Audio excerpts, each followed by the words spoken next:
মেয়ের বিয়ে, তার পিছনে মেয়ে সুন্দরী মেয়েরা ঘুরে, যেহেতু সুন্দরী মেয়েরা ঘুরে এখন বয়স পার হয়ে যাচ্ছে, বিয়ে শাদী করতে হবে, প্রেম করতে ভালো করে কিন্তু বিয়ে শাদী করতে হবে। তো পড়াশোনা করে না, টাকা পয়সা করে না, তো বন্ধুকে বলো বন্ধু পড়াশোনা করি নাই, টাকা পয়সা নাই, বিয়ে করতে টাকা পয়সা লাগবে।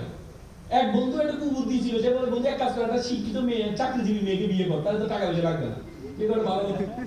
তো সে পরে চিন্তা করে খুঁজলো, পরে একটা মেয়ে পেল। তো বন্ধুকে বলো বন্ধু চলো একটা মেয়ে দেখতে যাবো। মেয়ে কেমন মেয়ে? তো চল। বন্ধুরা তো ভাবছে সবসময় তার ভিতরে সুন্দরী মেয়েরা ঘুরে, এমন এক সুন্দরী মেয়েকে পেয়েছে, বিশ্ব সুন্দরী দেখার দরকার, সবাই খুব এক্সাইটেড। গিয়ে দেখেছে মেয়েটা কালো। তো বন্ধু মেয়ে তো কালো, তা যাবো না, নদীর জল গোলাপ, জাতের মেয়ে কালো। একটু বলে তো বন্ধু মেয়ে তো টেরা, তা যাবে না, এটা লক্ষ্মী টেরা। মানে তার যতগুলো উইকনেস আছে, প্রত্যেকটা উইকনেস ইউনিকনেসে পরিণত হয়েছে, কেন? তার যোগ্যতার কারণে।